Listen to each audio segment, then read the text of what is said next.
एक औरत ने अपनी शादी की रात अपने ही पीने वाले प्याले में जहर मिला लिया था। उस रात वो ऐसी सोई कि फिर कभी नहीं उठी, और जब मैंने उसकी लाश देखी तो मुझे अपनी गलती का एहसास हुआ। जिंदगी के आखिरी पल तक वो पछतावा मेरे सीने में धधकता रहा। लेकिन जब मैंने दोबारा अपनी आंखें खोली तो मैं उस दिन में वापस आ गया था जब मैंने उस लड़की को नहाते हुए छुप कर देखा था।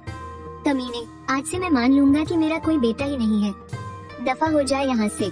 दोबारा इस घर में कदम रखकर मेरे खानदान का नाम मिट्टी में मत मिलाना। क्या क्या मेरा पुनर्जन्म हुआ है, और वो भी उसी दिन जब मैंने सु वॉन निंग को छुप कर देखा था। शुक्र है अभी भी सब कुछ ठीक करने का वक्त है। सु वॉन निंग, पिछले जन्म की वो भयानक गलती मैं अब दोबारा कभी नहीं दोहराऊंगा। लेकिन अगर मैं अभी भाग कर जाऊँ और सबको सच बताऊं तो शायद ही कोई मेरी बात पर यकीन करेगा।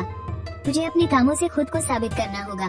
खैर, अभी सबसे जरूरी है अपने पेट की आग बुझाना। किस्मत से पिछले जन्म में मैंने एक बूढ़े मछुआरे के साथ काम किया था, तो समुंदर से कुछ खाने लायक ढूंढना मेरे लिए कोई बड़ी बात नहीं है। बहुत जल्द मुझे पानी के नीचे एक गुफा दिख गई। मैंने बिजली की रफ्तार से अपना दाहिना हाथ अंदर डाला और एक मोटी सी भूरे रंग की समुद्री हील को जोर से खींचकर गुफा से बाहर निकाल लिया। हाँ, वाह बेटा, शुरुआत तो बड़ी धांसू हुई है। समुद्री जीव को सफलतापूर्वक पकड़ने की पहचान की गई। महासागर सिस्टम सफलतापूर्वक चालू हो गया है। मुख्य क्षमता शुरू, समुद्री आत्मा से समझौता 01, शिकार पॉइंट 0। नया टास्क मिला है, ईल को पकाकर खाएं और अपनी ताकत वापस पाएं। इनाम, शिकार पॉइंट +5। ये सिस्टम, वैसे जब मेरा पुनर्जन्म ही हो गया है तो इस सिस्टम का मिलना कोई हैरानी की बात थोड़ी है। मैंने ईल के सफेद गोश्त का एक टुकड़ा काटा और उसे अपने मुंह में ठूंस लिया। छी यार, ये कितना बकवास लग रहा है। मुझे याद है पास ही में एक मछली बाजार है जो मछुआरों से सीधा माल खरीदता है। बची हुई ईल के मुझे अच्छे खासे पैसे मिल जाने चाहिए। टाइगर ईल का सफलतापूर्वक इस्तेमाल हुआ। बुनियादी जिंदा रहने की जरूरत पूरी हुई। शिकार पॉइंट +2, कुल शिकार पॉइंट 5। तो इसका मतलब ये है कि समुंदर से जुड़ा मैं जो भी काम करूँगा उससे मेरे शिकार पॉइंट बढ़ते जाएंगे। लेकिन यार, पता नहीं इन पॉइंट्स का फायदा क्या होगा। छोड़ो, जाने दो। अभी अभी पानी का स्तर कम हुआ है। समुंदर से शिकार करने का यही सबसे सही वक्त है। चलो पहले कुछ और समुद्री जीव पकड़ते हैं। मैं अपनी कमर झुकाकर बाहर निकली हुई चट्टानों की दरारों में बड़े ध्यान से ढूंढने लगा। जैसे जैसे वक्त बीतता गया मेरे पिछले जन्म की यादें समुंदर की लहरों की तरह मेरे दिमाग में ताज़ा होने लगी, और मेरे हाथ किसी सदे हुए शिकारी की तरह बिल्कुल रफ्तार में काम कर रहे थे। 5 सीपियां पकड़ी गई। शिकार पॉइंट +1। आधा किलो शंख पकड़े गए। शिकार पॉइंट +1। 3 केकड़े पकड़े गए। शिकार पॉइंट +1। इस जगह से तो मैंने लगभग सब कुछ बटोर ही लिया है। चलो पहले जाकर इन्हें बेच आता हूँ। खरीदने वाली वो दुकान एक छोटे से घाट के पास थी और दरवाजे पर एक छोटी सी लाइन लगी हुई थी। मेरे फटे हुए कपड़े और चेहरे पर लगे खून के दागों ने तुरंत कुछ लोगों का ध्यान मेरी तरफ खींच लिया। वे वो छोकरे क्या बेच रहा है? अगर छोटे केकड़े और शंख हैं, तो उधर खुदरा बाजार में जा। मैंने कुछ नहीं कहा, बस वो टाइगर हील निकाली और जोर से मेज पर पटक दी। टाइगर हील साइज तो काफी बड़ा है, जंगली है। अभी अभी पानी उतरने के बाद पकड़ी है। चट्टान की दरारों से खींच कर निकाला है। वजन है 3 किलो 600 ग्राम। इसे मैं सबसे बेहतरीन क्वालिटी मानूंगा। 1 किलो के 2 रुपए 60 पैसे लगेंगे, तो कुल हुए 9 रुपए 36 पैसे। ये दाम तो काफी सही है। और ये कुछ छोटी मोटी चीजें भी हैं। इन सब का एक साथ कोई सही सा दाम लगा लो। इनकी कुछ खास कीमत नहीं मिलेगी। सब मिलाकर तुम्हारे होते हैं 10 रुपए 24 पैसे। जब मैंने वो पैसे अपने हाथ में लिए तो मेरी खुरदरी हथेलियों से हल्का हल्का पसीना छूटने लगा। पहली बार समुंदर के शिकार से पैसा कमाया गया। बुनियादी पैसों का सिस्टम चालू हो गया है। शिकार पॉइंट +2। पैसे हाथ में आने के बाद मैं तुरंत मछुआरों के गाँव की किराने की दुकान पर गया। मुझे एक पैकेट सादे बिस्कुट दे दो और एक लाल रंग के ऊन का गोला भी दे देना। अभी लीजिए। यहाँ के पुराने रिवाज के हिसाब से जब भी ऐसी कोई शर्मनाक घटना होती है तो लड़के को माफी मांगने या शादी का प्रस्ताव रखने के लिए अपने साथ कोई लाल चीज लेकर लड़की के घर जाना ही पड़ता है। इस वक्त ये लाल ऊन ही इकलौती ऐसी चीज है जिसे मैं माफी मांगने के लिए खरीद सकता हूँ। अब चाहे रास्ते में आग का दरिया ही क्यों न हो, मुझे जाना ही पड़ेगा। मैं बिल्कुल पीछे नहीं हटूंगा। और फिर जब मैं वो लाल ऊन लेकर सु वाननिंग के दरवाजे पर पहुँचा। पिताजी, आप उसके पास मत जाइए। मैंने अपनी किस्मत से समझौता कर लिया है।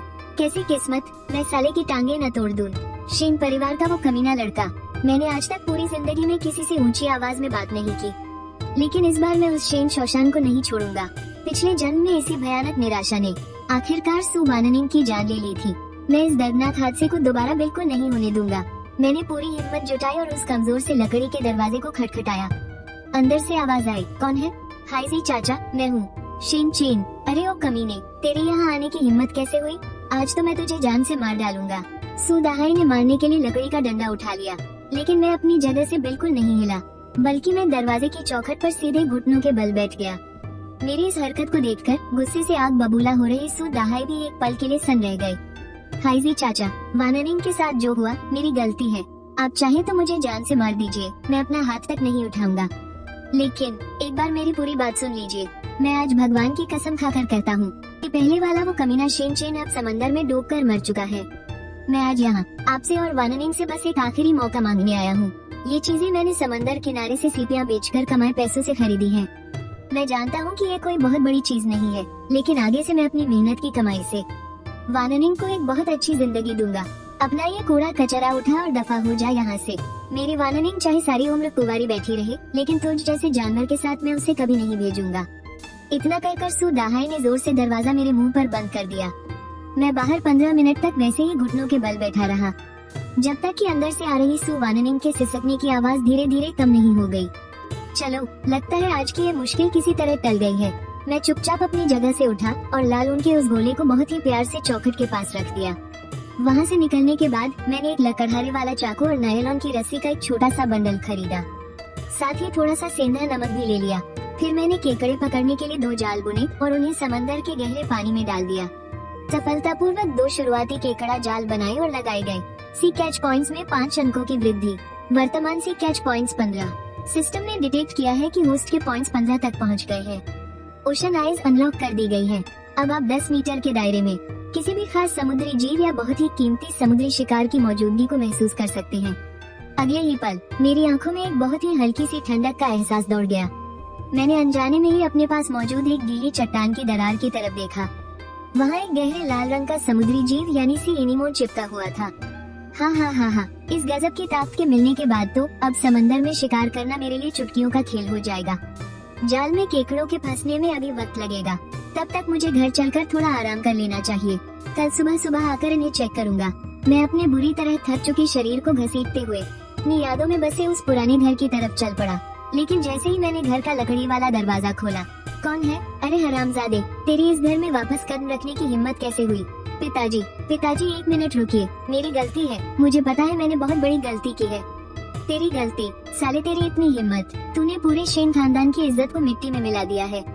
वाननिंग वो बच्ची कितनी भली और अच्छी लड़की है वो। तूने ऐसा काम किया है कि अब मैं तेरे हाई चाचा को क्या मुंह दिखाऊंगा? पिताजी, मेरे तो जैसे दिमाग पर शैतान सवार हो गया था जो मैंने वाननिंग को नहाते हुए छुपकर देखने की कोशिश की। पिताजी, बस एक आखिरी बार मुझ पर भरोसा कर लीजिए।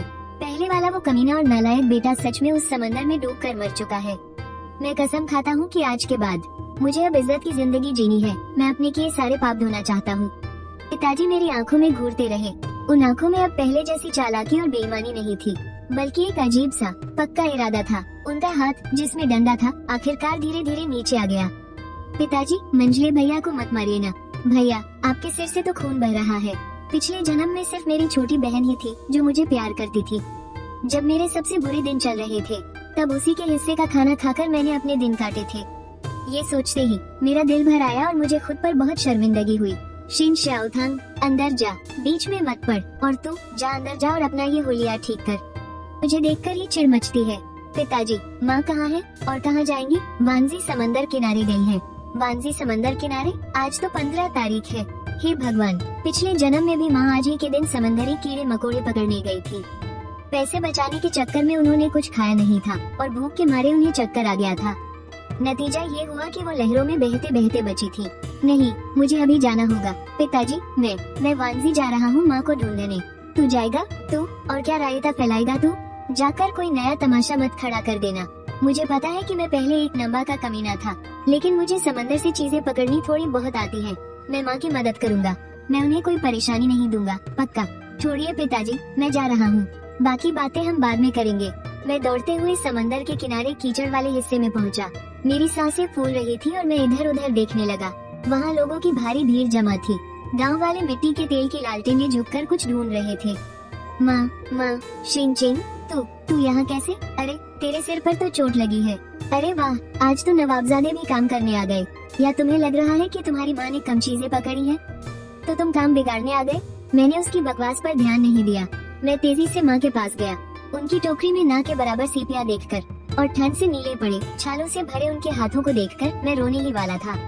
माँ, आप थोड़ी देर आराम कर लो, मैं आपकी मदद करता हूँ। आप बस इसे पकड़ो और मेरी तरफ देखते रहो। क्या तू ये कर पाएगा? भरोसा रखो माँ, आप बस देखती जाओ। मैंने एक गहरी सांस ली और चुपचाप समंदर की आंख वाली जादुई ताक शुरू कर दी। तुरंत एक ठंडी हवा का झोंका मेरी आंखों से गुजरा और कीचड़ में मुझे हल्के नीले रंग के छोटे छोटे बिंदु दिखने लगे। वाह, ये सिस्टम तो सच में कमाल का है। इसने तो सच में बहुत महंगी सीपिया ढूंढ निकाली। मैंने तुरंत एक नीले बिंदु को चुना, फावड़ा उठाया और पूरी ताकत से जमीन में दे मारा। खोदो इसे। एक हथेली के बराबर बड़ा घोंघा मेरी आंखों के सामने था। बड़ा घोंघा पकड़ा गया। शिकार के 2 पॉइंट मिल गए। तारांकन। अंधे के हाथ बटेर लग गई। हाँ, मैंने कोई जवाब नहीं दिया और जल्दी से अगले और भी ज्यादा चमकते नीले बिंदु पर ध्यान लगाया। और इस बार जैसे ही मैंने कीचड़ पलटा, वहाँ अंगूठे जितने मोटे 2 झींगे पड़े थे। बड़ा झींगा पकड़ा गया। तारांकन। शिकार के 2 पॉइंट और मिल गए। तारांकन। माँ ये देखकर खुशी और हैरानी से धीरे से चीख पड़ी। उनकी थकी हुई आंखों में एक नई चमक आ गई थी। बस इसकी किस्मत अच्छी है और कुछ नहीं। मैं अब भी चुप था, लेकिन मेरे हाथ और भी तेजी से चल रहे थे। सिर्फ आधे घंटे के अंदर पीठ पर टंगी वो टूटी हुई टोकरी देखते ही देखते पूरी भर गई। शिनचैन, तू इतना सब कैसे कर पा रहा है? माँ, मैंने कहा था ना, अब से मैं खूब मेहनत करूँगा। अरे ये सब क्या हो रहा है? ये तो एकदम नकारा था ना। समंदर से चीजें पकड़ने में तो ये अपनी छोटी बहन से भी गया गुजरा था। आज तो इसकी किस्मत ही चमक गई है। ली शियुलियन ने टोकरी में पकड़े गए समुद्री जीवों को देखा, फिर अपनी टोकरी देखी और उसके दिल में जलन के मारे धुआं उठने लगा। इसलिए वो चुपचाप मेरे पीछे पीछे चलने लगी, ये सोचकर कि शायद उससे भी कुछ बढ़िया माल मिल जाए। और मैं अनजाने में ही कीचड़ वाले किनारे के दूसरे हिस्से की तरफ बढ़ गया। जैसे ही मैं अगले नीले निशान पर खुदाई करने वाला था, ओह, तो ये जनाब है। ये तो हमारे वो गांव का मशहूर आवारा शेन है ना। दिन में वो बेशर्मी भरी नीच हरकतें करने के बाद रात में किस मुंह से यहाँ किनारे पर आ गया? क्यों रे, सुवान निंग को नहाते हुए देखकर मन नहीं भरा क्या, जो अब यहाँ आ गया? ये देखने की कोई और औरत यहाँ कपड़े तो नहीं बदल रही? झांक चुई हुआ कि इन बातों ने मेरी दुखती रग पर हाथ रख दिया। आसपास के लोग भी मुझे अजीब नजरों से घूरने लगे। मेरी आंखों में अचानक गुस्सा उतर आया। मैंने फावड़े का हैंडल कसकर पकड़ लिया। पिछले जन्म में मैंने क्या क्या तूफान नहीं झेले हैं। इस चुड़ैल के मुंह लगना बेकार है। ओए, तुझसे ही कह रही हूँ, बहरा हो गया है क्या? झांक चुई हुआ ने देखा कि मैं उसकी बात पर ध्यान नहीं दे रहा हूँ। उल्टा मैं उसी के बगल की कीचड़ खोदने लगा तो उसका खून खौल उठा। चल दफा हो यहाँ से, यहाँ पहले मैं आई हूँ, ये मेरी जगह है। तेरे जैसे सड़क छाप यहाँ खुदाई करेंगे?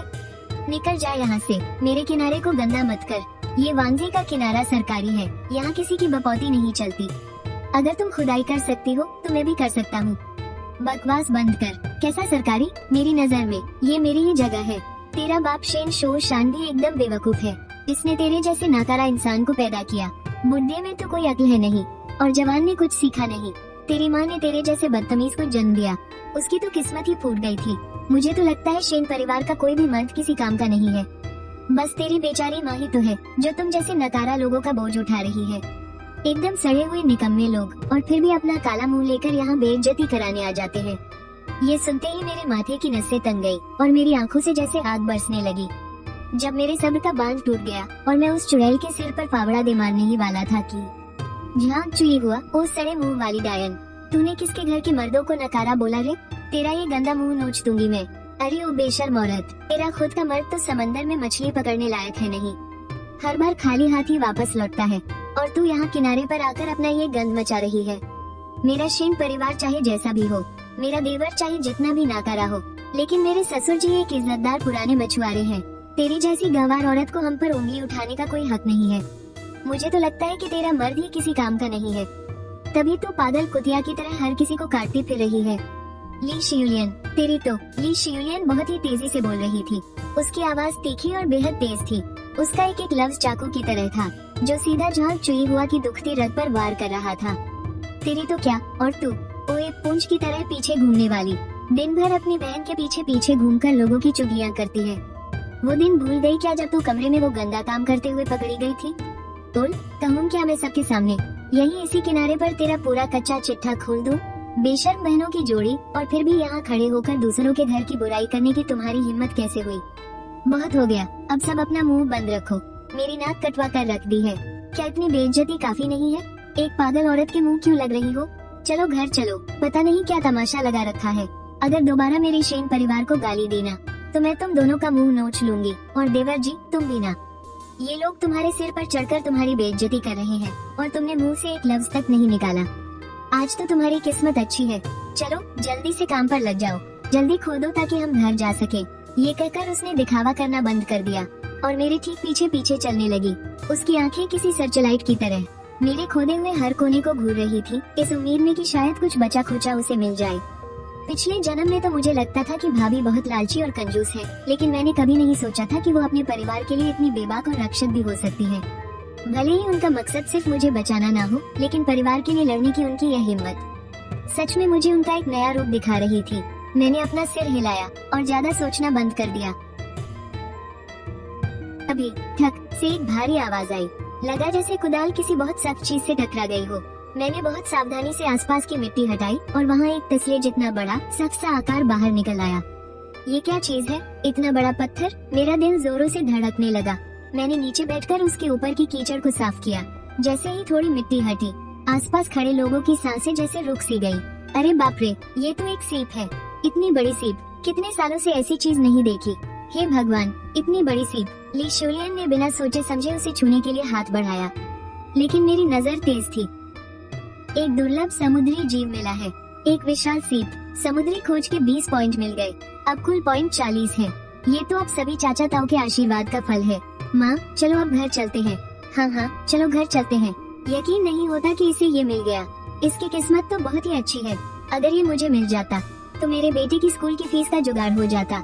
मुझे उस खजाने को सीने से लगाकर घर जाते देख। माँ ने भी जल्दी से अपना सामान उठाया और मेरे पीछे पीछे आ गई। जब मैंने उस भारी भरकम सीप को आंगन की जमीन पर रखा तो पूरे आंगन में फिर से सन्नाटा छा गया। क्या ये वांजी बीच पर मिला है? क्या ये सच में? अरे बाप रे, ये तो वही चमत्कारी विशाल सीप है। मेरी तो आधी से ज्यादा उम्र बीत गई, पर आज तक ऐसा कुछ नहीं मिला। और आज मेरे इसी नालायक बेटे ने इसे खोज निकाला। अरे सुनते हो, तुमने तो देखा ही नहीं। आज तो शिनचैन ने कमाल ही कर दिया। वो जहाँ भी हाथ डालता वहीं से खजाना निकाल लेता। मैंने तुरंत उन्हें कुछ नहीं समझाया, बस जल्दी से एक बड़ा सा लकड़ी का टब ढूंढा और उस सीप को पानी के अंदर डाल दिया।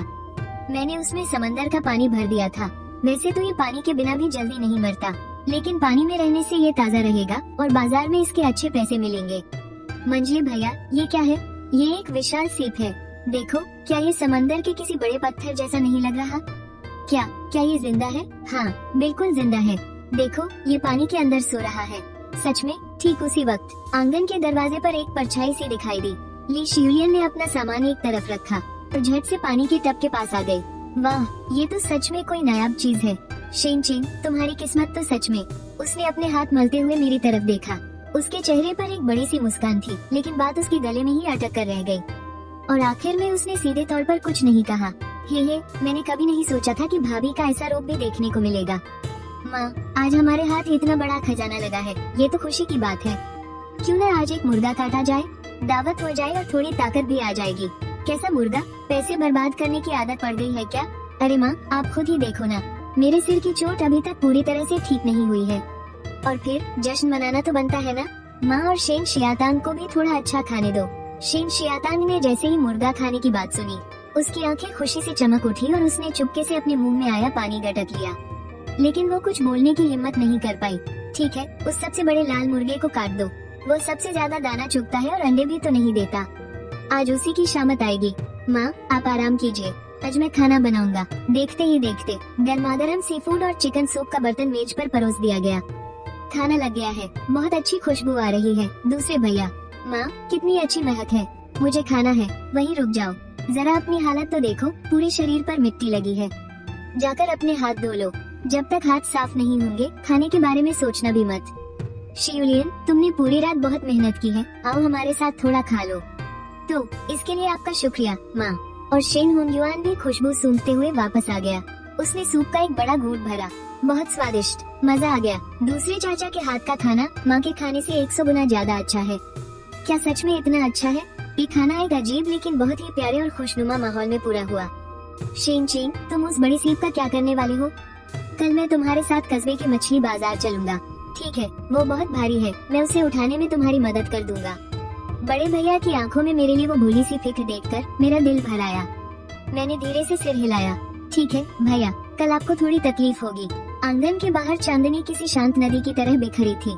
पानी के बर्तन में रखी वो सीप एकदम शांत थी, लेकिन घर के अंदर चल रही ये दावत उसी की वजह से थी, और उसने चुपके से शेन परिवार में बहुत कुछ बदल दिया था। अगले दिन जब सुबह की पहली किरण फूटी, मेरी आंख बहुत जल्दी खुल गई। मैं दबे पांव कमरे से बाहर निकला और सीधा बड़े भैया शेन होंगयुआन के आंगन में पहुंच गया। आ गए? चलो चलते हैं। भैया, ये चीज बहुत भारी है। यहाँ से डोंगशा कस्बा 6-7 मील दूर है।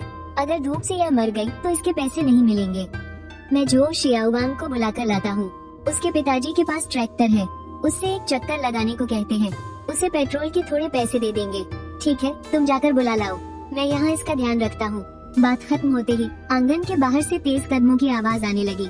शेन चेन, मैंने सुना है तुम्हें कोई खजाना मिला है। क्या ये सच है? जल्दी मुझे भी दिखाओ। कैसा खजाना है? लोग तो डींगे मार रहे हैं कि वो किसी चक्की के पहिए जितना बड़ा है। हे मेरे भगवान, ये तो इतना बड़ा है। इसके कितने पैसे मिलेंगे? इसे हाथ मत लगाना, यह जिंदा है और बहुत कीमती है। शियाओवांग, मेरी एक मदद करो। अपने पिताजी का ट्रैक्टर लेकर एक चक्कर डोंगशा कस्बे के मछली बाजार तक लगा दो। मैं तुम्हें तेल के पैसे दे दूंगा। अरे भाई, हम दोनों के बीच पैसों की क्या बात? तेल के पैसों की बात करने की कोई जरूरत नहीं है। तुम यहीं रुको। थोड़ी ही देर में बाहर से ट्रैक्टर के इंजन की जानी पहचानी भट भट भट आवाज आने लगी। जब उन तीनों ने उस सीप को गाड़ी पर रख दिया तो वे सीधा मछली बाजार की तरफ निकल पड़े। जैसे ही मैंने उस भारी सीप को नीचे उतारा, वहाँ मौजूद हर किसी की नजर उसी पर टिक गई। अरे, यह क्या चीज है? ये तो बहुत बड़ी सीप है। ये तो समुद्री सीप है। हे मेरे भगवान, इतनी बड़ी सीप! भाई साहब नमस्कार, हमारे पास बेचने के लिए एक बहुत बड़ी समुद्री सीप है। क्या आप इसे देखना चाहेंगे? इतना बड़ा सीप, इसमें तो ज्यादातर शेल और मांस ही है। अगर मर गया तो इसकी कोई कीमत नहीं रहेगी। अभी शेल और मांस के अंदाजन वजन के हिसाब से मैं तुम्हें इसके लगभग 500 रुपए दे सकता हूँ। बाकी पक्का तो मालिक के आने पर ही तय होगा। 500 रुपए? शिन होंगयुआन और जो शियाओवांग दोनों ने गहरी सांस ली। 500 रुपए? ये तो किसी आम मजदूर की 6 महीने की कमाई के बराबर है। 500? भाई साहब, आप तो बहुत कम बता रहे हैं। मैं 550 दूंगा। 600? लड़के, मुझे बेच दे। तुम लोग फालतू में शोर मत मचाओ, व्यापार के कुछ नियम होते हैं। 650? सब लोग थोड़ा रास्ता दीजिए। छोटे भाई, क्या ये सीप तुम्हें मिला है? अब मिला? कल रात जब लहरें कम थी तब चट्टानों के नीचे से निकाला था। यह अभी जिंदा है, हमने इसे पानी में ही रखा था। आज सुबह ही लेकर आए हैं। ये सुनकर झाओ वेनवेन नीचे बैठा और अपने हाथों से सीप को ध्यान से छुआ। शेल के किनारे के नर्म हिस्से को छुआ, फिर उसे हल्के से खटखटाया और कान लगाकर सुनने लगा। काफी ताज़ा है और इसकी क्वालिटी भी बहुत अच्छी है। तो ऐसा करते हैं छोटे भाई, मैं तुम्हें इसके 850 रुपए दूंगा। पूरे डोंगशा में तुम्हें इससे ज्यादा कीमत कोई नहीं दे सकता। शिन होंगयुआन और जो शियाओवांग की सांसें तेज हो गयी, लेकिन मैं फिर भी सीप को ही घूरता रहा और कुछ नहीं बोला। छोटे भाई, मैं जानता हूँ तुम क्या सोच रहे हो। तुम्हारा ये सीप भले ही बहुत बड़ा है, लेकिन इसमें असली मोती मिलने के चांस बहुत कम है, और अच्छी क्वालिटी का मोती मिलना तो ना के बराबर है। उस एक छोटी सी उम्मीद के लिए क्या सामने रखे इन 850 रुपयों को दांव पर लगाना ठीक है? चलो एक काम करते हैं, मैं 30 रुपये और बढ़ा देता हूँ ताकि एक अच्छा नंबर बन जाए। 880 रुपये, यह मेरा आखिरी ऑफर है। छोटे भाई, अच्छे से सोच लो। शिन चेन, इसे बेच दे भाई। 880 रुपये, इतने में तो ईंटों का एक बड़ा घर बन जाएगा। मोती तो बस ख्याली पुलाव है। हाँ यार, 880 रुपये। हे भगवान, जल्दी हाँ कर दे, ऐसा मौका फिर नहीं मिलेगा। ठीक है, 880 में पक्का। छोटे भाई, पैसे लो और सामान मेरा। हिसाब बराबर। पैसे गिन लो। मैंने सबके सामने उन पैसों को ध्यान से गिना। सौदा पूरा होने के बाद झाओ वेनवेन ने मेरी तरफ देखा और अपना विजिटिंग कार्ड देते हुए बोला, छोटे भाई, तुम्हें देखकर ही लगता है कि तुम में बहुत दम है। आगे से कभी ऐसा कोई दुर्लभ समुद्री जीव मिले तो सीधा मेरे पास आना, कीमत तुम्हें एकदम सही मिलेगी। मैनेजर झाओ, आपका बहुत बहुत शुक्रिया। आगे कुछ अच्छा मिला तो सबसे पहले आपको ही याद करूँगा। भैया शियाओवांग, जल्दी चलो यहाँ से। पैसे अच्छे से रखने के बाद मैंने तुरंत उन दोनों को वहाँ से निकलने के लिए कहा। उन दोनों ने भी बिना कुछ कहे अपना सामान समेटा और तेजी से गाड़ी चलाकर वहाँ से निकल गए। जैसे ही ट्रैक्टर 10-15 मीटर आगे बढ़ा, प्रिंटेड शर्ट पहने 3-4 लड़के तालियां बजते हुए हमारे पीछे दौड़े। अरे, ये तो बहुत तेज भाग रहे हैं। हाथ आया शिकार निकल गया। वो जो ट्रैक्टर चला रहा है वो जो शियाओवांग है ना? इंसान भाग सकता है, उसका घर नहीं। हाँ हाँ हाँ, अरे बाप रे, मेरी तो जान ही निकल गई थी। शिनचैन, तूने क्या गजब की फुर्ती दिखाई। वो गुंडे शक से ही कमीने लग रहे थे। गाड़ी यहीं रोक दे शियाओवांग। मैंने गाड़ी से नीचे छलांग लगाई और नोटों की एक गड्डी निकालकर अपने बड़े भाई के हाथ में थमा दी। भैया, इसे रख लो। तू ये क्या कर रहा है? ये सीट तो तूने अकेले ही ढूंढा था ना। ये पैसे तू अपने पास ही रख, मैं ये नहीं ले सकता। भैया, अपनों के बीच कैसा हिसाब? आज अगर आपने मेरी मदद नहीं की होती तो मैं अकेला इसे ऊपर नहीं ला पाता। और वैसे भी क्या शियाओ शितुओं की स्कूल की फीस और किताबों के पैसे पूरे हो गए? ये लो, ये पैसे तुम रख लो। फीस भरनी हो तो फीस भर देना और राशन लाना हो तो राशन ले आना। ये बात एक सुई की तरह सीधे शेन होंगयुआन के दिल में चुभी और उसकी सबसे बड़ी चिंता को बाहर ला दिया। उसने अपने बेटे की फीस के लिए पिताजी से पैसे उधार लेने का मन बनाया था। शिनचैन, तुम्हारा काम हो गया? चल यार, मेरे साथ पश्चिम वाले दरवाजे की तरफ ताश खेलने चल। शियाओवांग, अब से मैं ऐसी जगहों पर कभी नहीं जाऊंगा। है? नहीं जाएगा? पर क्यों भाई? ओह, अब मैं समझा, सु वाननिंग की वजह से ना। ठीक है मेरे भाई, मैं समझ गया। बिगड़ा हुआ लड़का अब सुधर रहा है ना? कोशिश कर कि जल्दी से बात पक्की हो जाए। हे, उसने ये कहते हुए बड़ी शरारत से अपनी कोहनी मेरी पसलियों में मारी। जो शियाओवांग भले ही एक आवारा लड़का था, लेकिन दिल का बुरा नहीं था। पिछले जन्म में जब मैं पूरी तरह से बर्बाद और कंगाल हो गया था, तब भी उसने मेरा साथ नहीं छोड़ा था। चल भाग यहाँ से, जल्दी घर जा, कहीं तेरे पिताजी परेशान न हो जाएं। ठीक है भाई, अपनी शादी की दावत में मुझे बुलाना मत भूलना। जो शियाओवांग का ट्रैक्टर जब आंखों से पूरी तरह ओझल हो गया, गांव की सड़क के आखिरी छोर पर। भैया, आप पहले घर जाइए, मैं सरकारी दुकान से कुछ सामान लेकर वाननिंग के घर जाऊंगा। वाननिंग के घर? हाँ, तुम्हें जाना ही चाहिए। तूने जो घटिया हरकत की है उसकी तुझे अच्छे से माफी मांगनी चाहिए। वहाँ जाकर तमीज से बात करना। मैं जानता हूँ कि हाइजी चाचा का गुस्सा बहुत तेज है, लेकिन वो बिना बात के गुस्सा करने वाले इंसान नहीं है। अगर वो गुस्से में आकर तुझे 2-4 थप्पड़ मार भी दे तो चुपचाप सह लेना, समझ गया? हाँ, समझ गया। भैया, आप फिक्र मत कीजिए। कुछ ही देर बाद मैं सुअर का मांस और कुछ मिठाइयाँ लेकर सु परिवार के घर पहुँच गया। आंगन में कदम रखते ही मेरी नजर सु वाननिंग पर पड़ी। वो पूरे ध्यान से मछली पकड़ने वाला जाल सिल रही थी। पेड़ों की पत्तियों के बीच से छनकर आती धूप उस पर पड़ रही थी, जिससे उसका दुबला पतला शरीर और भी निखर रहा था। उसकी वो लगन और मासूमियत एक दिल छू लेने वाली शांति का एहसास करा रही थी। ना जाने क्यों मेरी धड़कन एक पल के लिए रुक सी गई। पिछले जन्म में मैंने तुम्हारी पूरी जिंदगी बर्बाद कर दी थी, मुझे माफ कर दो। तुम्हें इस तरह शांति से देखना सच में कितना अच्छा लग रहा है। मैंने एक गहरी सांस ली और बिना आवाज किए दबे पांव उसकी तरफ बढ़ा। मैं उससे बस कुछ ही कदम की दूरी पर रुक गया। वाननिंग, तुम यहाँ कैसे? मेरे पिताजी घर पर नहीं है। सु वाननिंग घबराकर एक कदम पीछे हट गई। उसकी आंखों में खौफ और खुद को बचाने की घबराहट साफ दिख रही थी। वाननिंग, तुम डरो मत। मैं बस तुमसे मिलने आया था। कल जो कुछ भी हुआ वो मेरी गलती थी। मैं बहुत बड़ा कमीना हूँ। मैं तुमसे माफी मांगता हूँ। और ये लो, आज मैंने वो बड़ा वाला शंख बेच दिया था। उसी के पैसों से तुम्हारे और तुम्हारे परिवार के लिए ये ताकत की चीजें लाया हूँ। मेरे लिए तुमने वो कीमती शंख बेचकर मेरे लिए मांस खरीदा। पर क्यों? क्या मुझे ये दिखाने आए हो कि अब तुम्हारे पास बहुत पैसा है? नहीं, ऐसा बिल्कुल नहीं है। मैं जानता हूँ कि मैं पहले बहुत घटिया था और मुझे ये भी पता है कि मैं तुम्हारे लायक नहीं हूँ। लेकिन मैं सच कह रहा हूँ। मैं तुम्हारा ख्याल रखना चाहता हूँ पूरे दिल से। हमारे बीच कोई रिश्ता नहीं है। मैं तुम्हारी कोई नहीं हूँ। उसकी बातें मुझ पर ठंडे पानी की तरह गिरी। पल भर में मेरी वो बची कुची उम्मीद भी बुझ गई। सच ही तो है, अब हमारा आपस में कोई रिश्ता नहीं है। मुझे क्या हक है ये कहने का कि मैं उसका ख्याल रखूंगा? वहाँ अचानक अजीब सी खामोशी और बेचैनी छा गई। तभी किसी ने जोर से लात मारकर आंगन का दरवाजा खोल दिया। कमीने, तेरी हिम्मत कैसे हुई मेरे घर आने की? कल मैंने जो कहा था, क्या वो बकवास लगा तुझे? आज तो मैं तेरी टांगे तोड़ दूंगा। पिताजी, वो नहीं साले, आज मैं तुझे जान से मार डालूंगा। मेरी तो सिट्टी पिट्टी गुम हो गई। मैं सहज ही एक तरफ कूद गया। कुदाल मेरे सिर को छूते हुए जोर से जमीन पर आ गिरी। मेरी तो जान ही निकल गई थी। मैं गिरते पड़ते घबराकर किसी तरह उठा और सिर पर पैर रखकर बाहर की तरफ भागा। रुक जा बेशरम कहीं के, हिम्मत है तो भाग मत। सुधा हाय दरवाजे तक मेरा पीछा करते हुए आया। उसने दरवाजे की चौखट पकड़ ली और जोर जोर से हौंकने लगा। अगर फिर से यहाँ आने की जुर्रत की तो तेरी टांगे तोड़ दूंगा और समंदर में मछलियों को खिला दूंगा। लेकिन पिताजी, वो गोश्त बहुत महंगा था ना, और माँ ने भी बहुत दिनों से गोश्त नहीं खाया है। समझ लो कि उस लड़के ने अपनी गलती की माफी मांगी है। लेकिन अगर वो तुमसे शादी करने का सोच रहा है तो ऐसा कभी नहीं होगा। मैं सुदाहाई चाहे भूखा मर जाऊं, अपनी बेटी को उस कमीने से कभी नहीं ब्याहूंगा। सु परिवार के वहाँ से भागने के बाद मैं अपने घर के आंगन में लौट आया। ली शियुलियन आंगन में कपड़े सुखा रही थी। अरे शीन चेन, तुम आ गए। तुम्हारे भैया बता रहे थे कि वो बड़ा सा शंख 800 से भी ज्यादा रुपए में बिका। तुम तो सच में बहुत होनहार हो। तुमने अपने भैया का इतना ख्याल रखा। छोटे शीतों की स्कूल की फीस भी तुम्हारी वजह से ही पूरी हो पाई है। अरे भाभी, इसमें शुक्रिया कैसा? ये तो मेरा फर्ज था।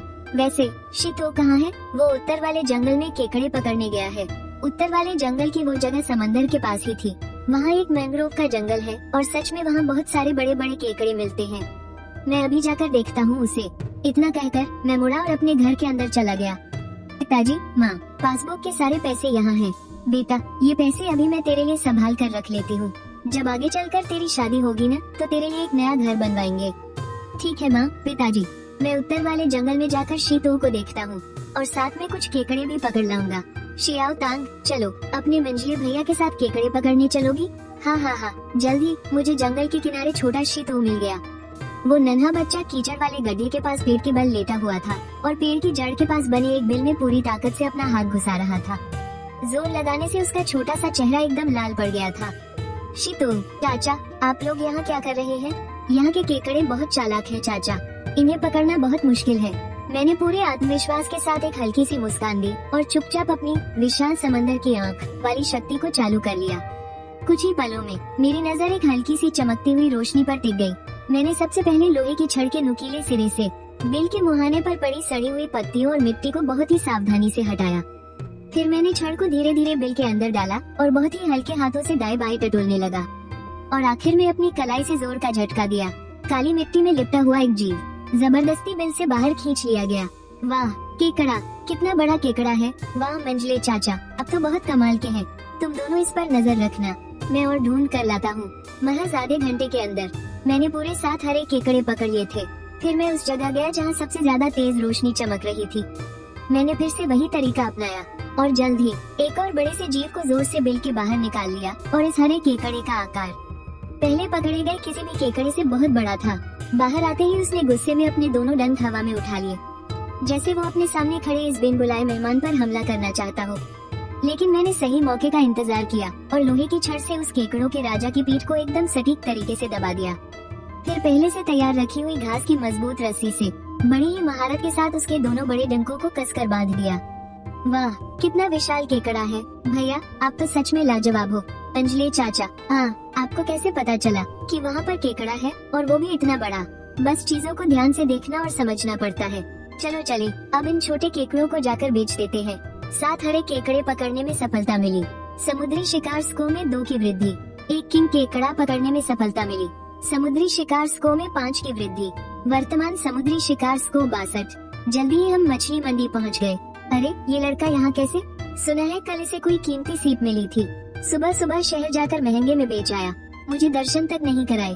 जाओ चाचा, कुछ केकड़े बेचने हैं। अरे वाह छोकरे, तेरी किस्मत तो चमक रही है। फिर से बढ़िया माल हाथ लगा है। पर अफसोस तूने चाचा को वो बड़ी सीप नहीं दिखाई। अगली बार पक्का चाचा, अगली बार कुछ अच्छा मिला तो सबसे पहले आपको ही दिखाऊंगा। हम इसके तुझे 15 रुपए दूंगा। ठीक है। केकड़े बेचने के बाद मैं उन दोनों को लेकर घर आ गया। तभी मेरी नजर शीन शियातांग की टोकरी पर पड़ी। उसमें एक बड़ा सा हरा केकड़ा घास की रस्सी से कसकर बंधा हुआ था। इसे क्यों नहीं बेचा? माँ, ऐसा किंग केकड़ा रोज नहीं मिलता। इसे हम खुद अच्छे से पकाकर खाएंगे। देखो ना, शियातांग और छोटे पत्थर के मुंह में पानी आ रहा है। इतना बड़ा केकड़ा तो कई रुपयों में बिकता ना। तू इतना खर्चीला क्यों हो गया है रे? इसे खाने के लिए रख लिया। तुझे घर के हालात नहीं पता क्या? तेरी माँ दिन भर जाल फेंक कर बमुश्किल 2-3 रुपए कमाती है।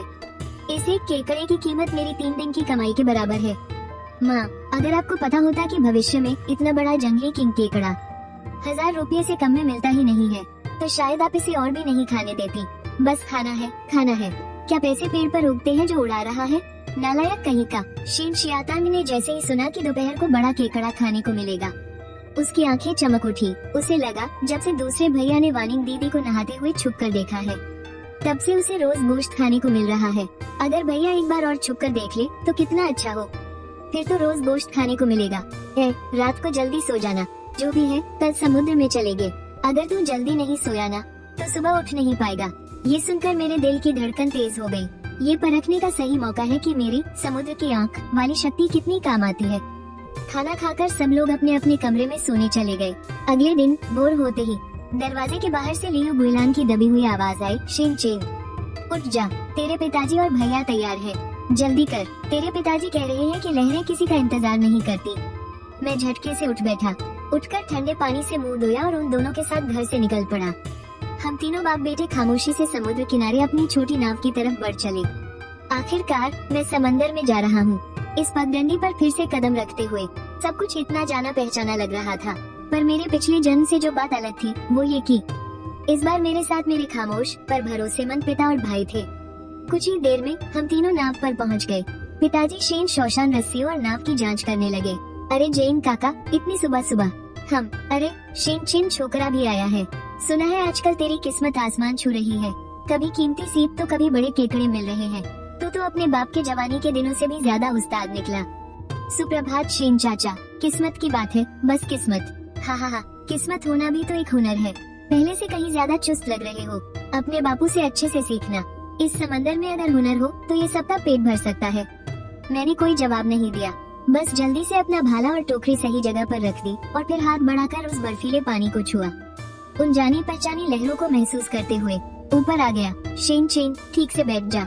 डीजल इंजन से घर घर की भारी आवाज आ रही थी। हमारी छोटी सी नाव धीरे धीरे घाट से दूर जाने लगी। तभी मैंने चुपके से अपनी समंदर की आंखें खोल दी। मेरी आंखों के सामने की दुनिया पर जैसे एक हल्की नीली परत छाई हुई थी। हालांकि सब कुछ बिल्कुल साफ दिख रहा था, लेकिन अफसोस कि मैं ज्यादा दूर तक नहीं देख पा रहा था।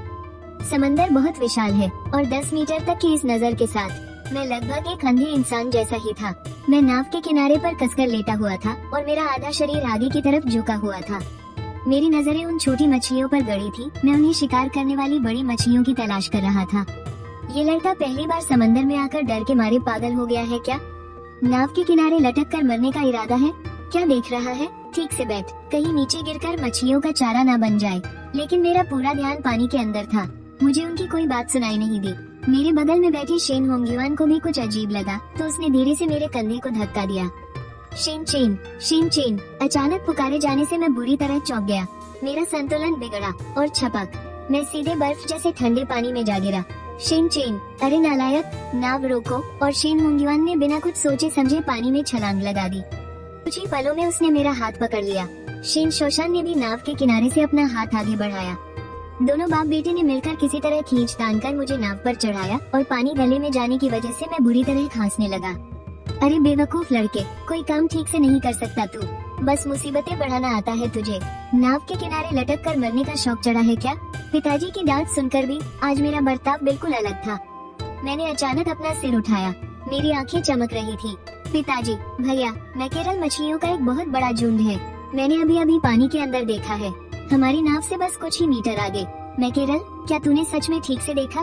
क्या उनका शरीर लंबा और चपटा सा था, किसी धारदार ब्लेड की तरह, और पीठ नीली काली थी जिस पर धब्बे हों? और क्या वो बहुत तेजी से तैर रही थी?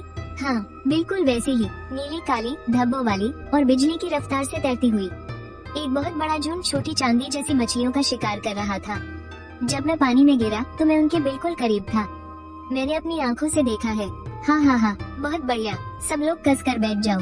ये कहते ही उन्होंने डीजल इंजन की रस्सी कसकर पकड़ ली और पूरी ताकत से उसे खींचा।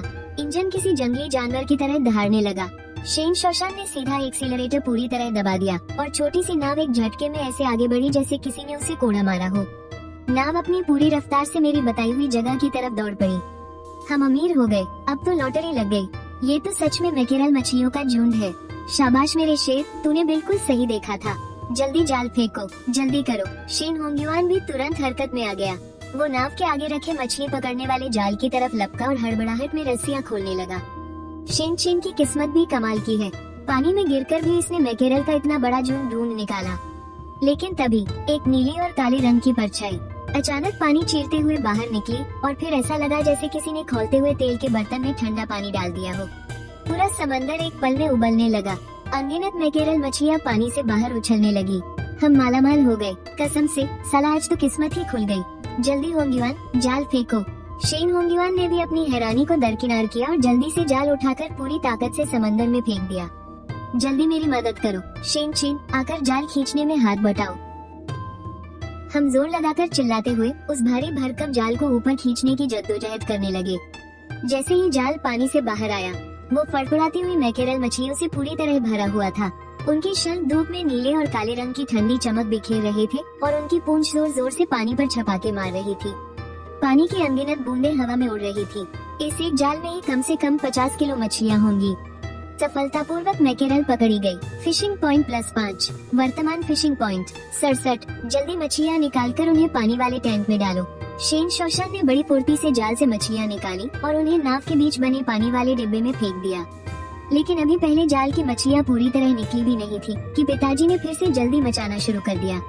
अरे जल्दी करो, इससे पहले कि मछलियाँ भाग जाएं, दूसरा जाल फेंको। इसके बाद तीसरा जाल, फिर चौथा, और थोड़ी देर में तो मैं भूल ही गया कि हमने कितने जाल फेंके और कितनी मछलियाँ निकाली। मेरे हाथों में तो इतना दर्द हो रहा था कि मुझसे हाथ भी नहीं उठाया जा रहा था और जाल और मछलियों के कांटों से मेरी उंगलियों पर भी कई जगह कट लग गए थे। उफ, बस अब और नहीं, मेरी तो बस हो गई। पर मजा आ गया। ये एक चक्कर ही 15 दिन की कमाई के बराबर है। माना कि थकान बहुत हुई है, लेकिन पुनर्जन्म के बाद मेरा ये पहला जाल था जो पूरी तरह वसूल हो गया। बस अफसोस इस बात का है कि मेरे कैच पॉइंट्स अभी भी 67 ही हैं। लगता है कि एक ही तरह की मछली को पहली बार पकड़ने पर ही कैच पॉइंट्स मिलते हैं। हे शेन चेन, मैंने तो ऐसा कभी सोचा ही नहीं था। तूने समंदर में ऐसी गोता लगाई कि सीधे सोने की खदान ही निकाल लाया। तेरा डूबना तो एकदम वसूल हो गया। इसे कहते हैं गुआनिन देवी को बलि चढ़ाना। कुछ समझे? वो भी पूरे सच्चे मन से। बकवास बंद कर। देवी माँ के नाम पर ऐसी फालतू बातें करेगा तू? अगर फिर से कुछ बकवास की ना तो उठाकर समंदर में फेंक दूंगा। असली बलि चढ़ जाएगी तेरी। ये सुनकर मैं डर के मारे सिकुड़ गया। हमारे यहाँ का रिवाज बाकी जगहों से बहुत अलग है। वैसे तो यहाँ माजो देवी की भी पूजा होती है, लेकिन असली समुद्री देवता के रूप में गुआनिन देवी को ही माना जाता है। इसलिए हर कोई उन्हें दिल से पूजता और उनसे डरता है। पिताजी, क्या हम अभी भी उस सुनसान टापू के पीछे जा रहे हैं? ईंधन भी बचा है और समय भी काफी है। हाँ चलेंगे, अभी बहुत तेल है। ऐसे आधी खाली नाव लेकर वापस जाना अच्छा थोड़ी लगेगा। कुछ और जाल फेंकते हैं, अगर कुछ नहीं मिला तो वापस लौट चलेंगे। और हमारी छोटी सी नाव फिर से चल पड़ी। करीब आधे घंटे के बाद हम आखिरकार उस सुनसान टापू के पास पहुंच गए। मैंने अपने आप ही अपनी खास समुद्री नजर घुमाई और बाप रे, सामने एक बहुत बड़ी जंगली ग्रुपर मछली थी। वो मछली तो बाजार में बहुत महंगी बिकती है, लेकिन मुसीबत ये थी कि समंदर के अंदर भयंकर भंवर और तेज लहरें चल रही थी। हमारी छोटी नाव वहाँ जा ही नहीं सकती थी। और ठीक उसी वक्त थोड़ी ही दूरी पर एक और छोटी सी नाव हमारी तरफ धीरे धीरे आ रही थी। अरे ओलाओ गेन, क्या हाल है? इस चक्कर में कुछ हाथ लगा या नहीं? कुछ खास नहीं यार, बस कुछ जाल में मैकेरल मछलियाँ ही फंसी हैं। बस काम चला है। ये सुनकर झाओ लाओ ने बसों में सिर हिलाया, लेकिन उसकी नजरें बार बार हमारी नाव के डिब्बे की तरफ जा रही थी। और जैसे ही उसने अंदर देखा, उसकी तो आंखें ही फटी रह गयी। अरे ओलाओ गेन, तुम्हारी नाव तो मछलियों से ठसाठस भरी पड़ी है और तुम कह रहे हो काम चलाओ।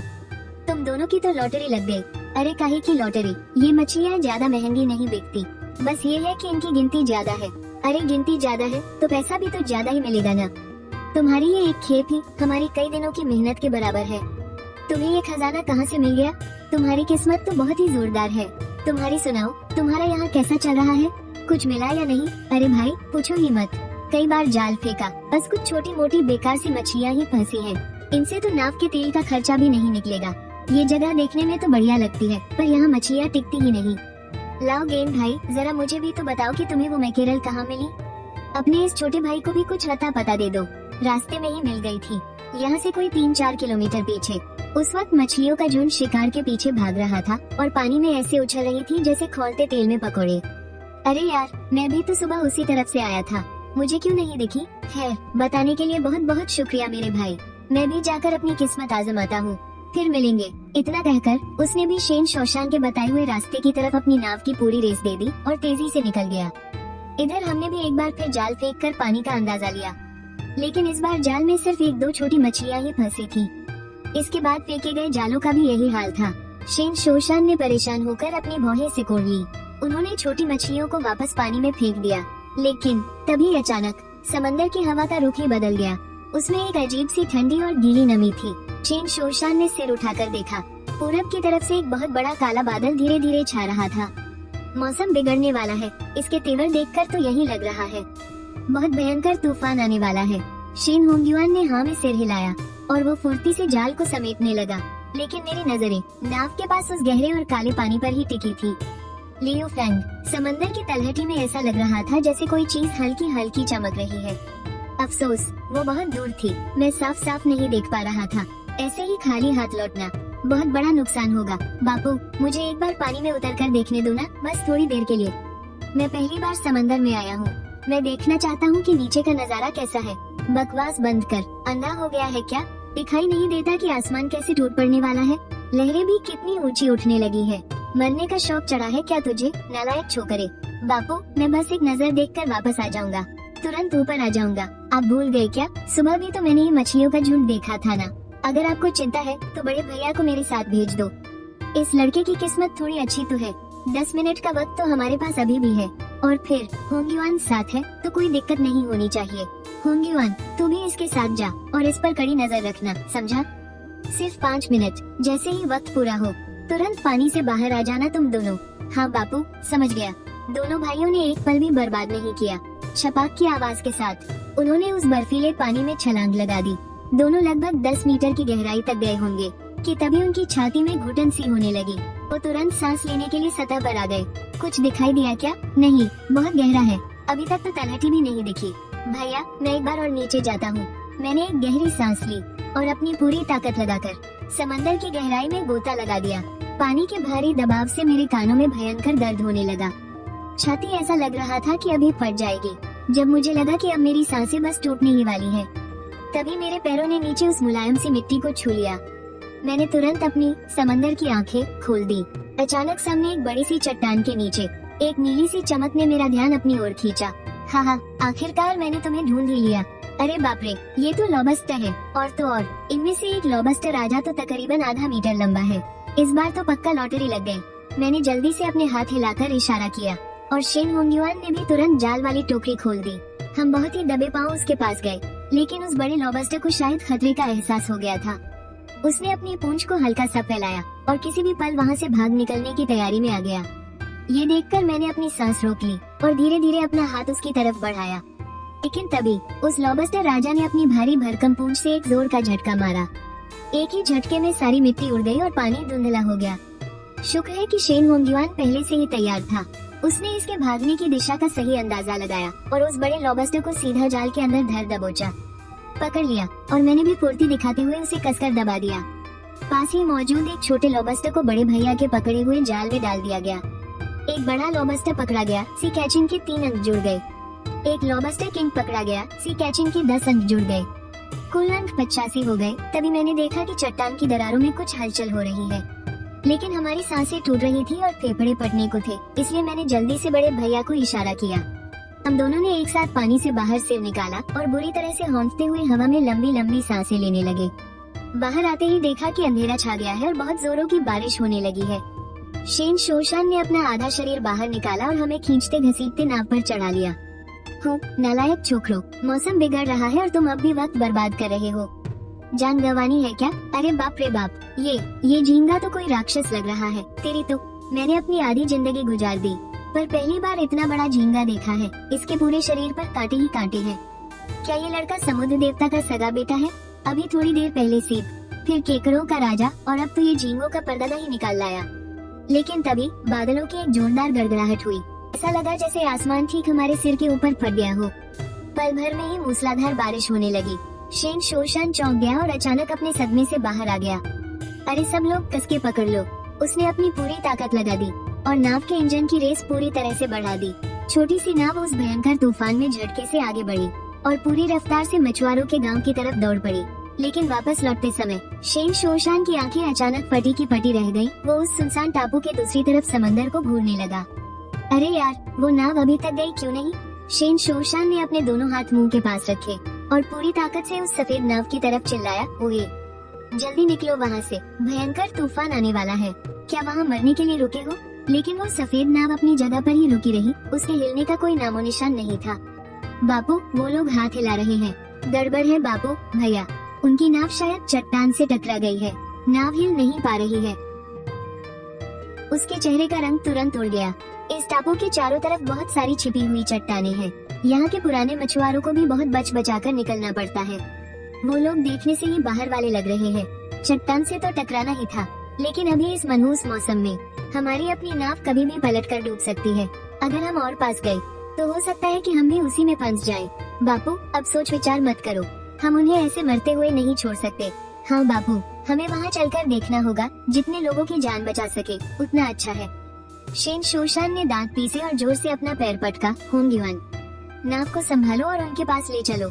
शेन चेन, नाव का पानी बाहर निकालो, जल्दी। शेन होंगयुआन ने तुरंत पूरी ताकत से नाव का स्टीयरिंग घुमाया और भयंकर लहरों से जूझते हुए बड़ी मुश्किल से नाव की दिशा मोड़ी। मैंने नाव के तल से एक टूटा हुआ डिब्बा उठाया, घुटनों के बल बैठा और पागलों की तरह पानी बाहर फेंकने लगा। इसी तरह हमारी छोटी सी नाव उन खौफनाक लहरों और तूफान का सीना चीरते हुए उस फंसी हुई सफेद नाव की तरफ बढ़ने लगी। होंगयुआन, रोक दो, आगे पानी के अंदर चट्टान है, हम और आगे नहीं जा सकते। बापू, तो अब क्या करें?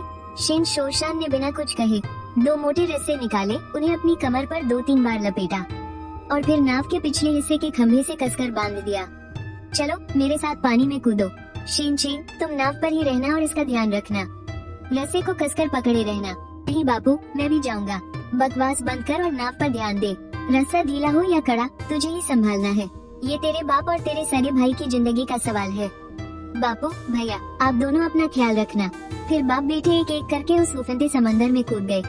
कुछ ही मीटर की दूरी थी, जिसे पार करने में आम दिनों में पलक झपकने जितना वक्त लगता, लेकिन अभी तैरना बहुत मुश्किल हो रहा था। लहरों ने दोनों को कई बार पानी के अंदर धकेल दिया। उधर नाव पर खड़े उन दोनों नौजवानों को जब बचने की उम्मीद दिखी तो उनकी आंखों में खुशी के आंसू आ गए। वो नाव के किनारे झुककर पागलों की तरह अपना हाथ आगे बढ़ाने लगे। जल्दी नीचे आओ, एक एक करके आना। उनमें से सोने की घड़ी वाले आदमी ने नीचे खौफनाक समंदर को देखा। डर के मारे उनके चेहरे पीले पड़ चुके थे, लेकिन जिंदा बचने की चाहत हर चीज से बढ़कर थी। उसने हिम्मत जुटाई और नाव के किनारे से नीचे फिसल गया। शेन शोशान ने फुर्ती दिखाई और तुरंत उसे पकड़ लिया। मुझे कसकर पकड़ लो, बिल्कुल मत छोड़ना। और तुम जो ऊपर हो, जल्दी से नीचे आओ। वो चश्मे वाला आदमी भी बुरी तरह डरा हुआ था, लेकिन अपने साथी को सुरक्षित नीचे जाते देख उसने भी हिम्मत बांधी और नीचे खिसक गया, जबकि शेन होंगयुआन पहले से ही किनारे पर उसका इंतजार कर रहा था। मुझे कसकर पकड़ो, जल्दी वापस चलो।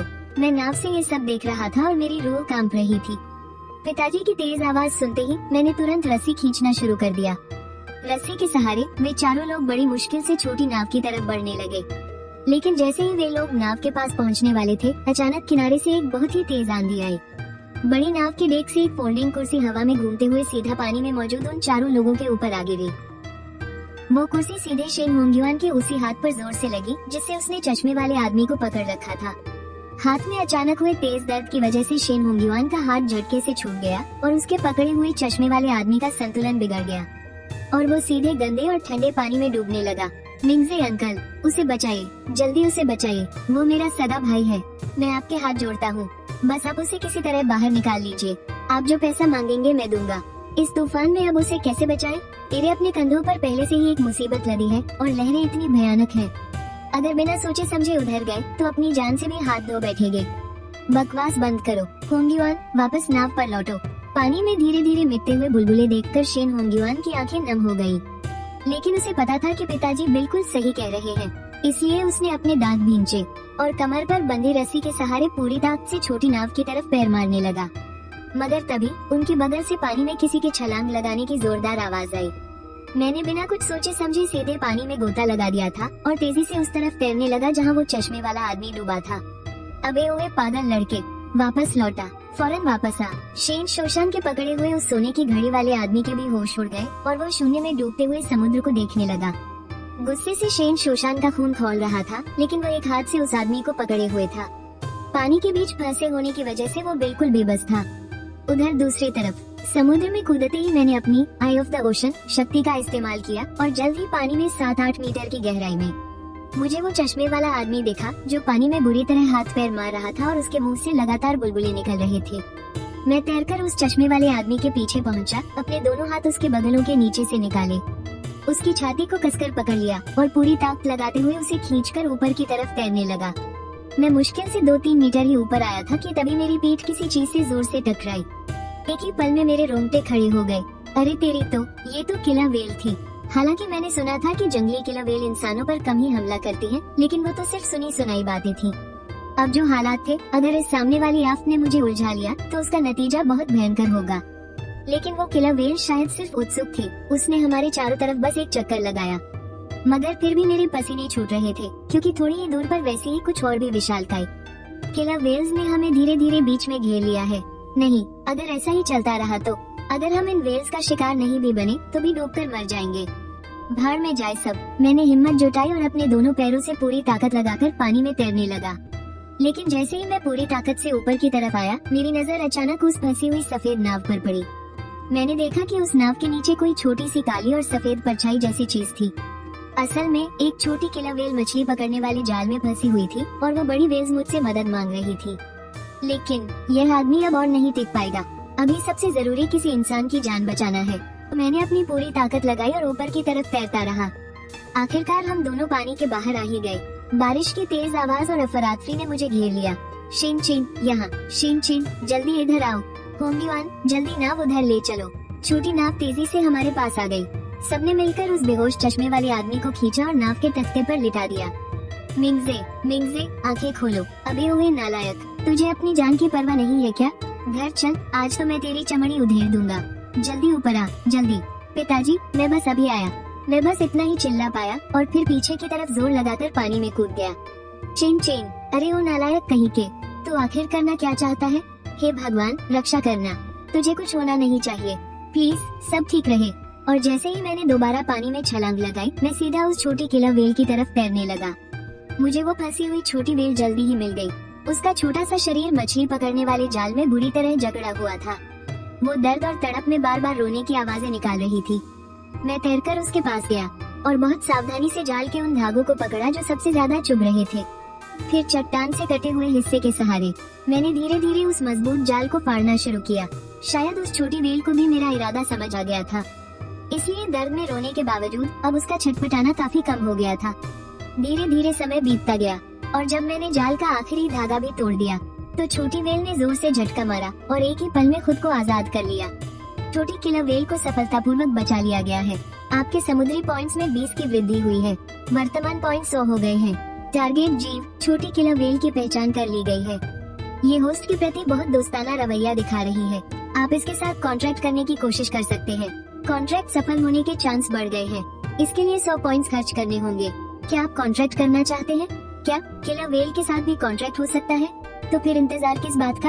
हाँ, कर लो। कॉन्ट्रैक्ट के लिए 100 पॉइंट्स का इस्तेमाल कंफर्म करें।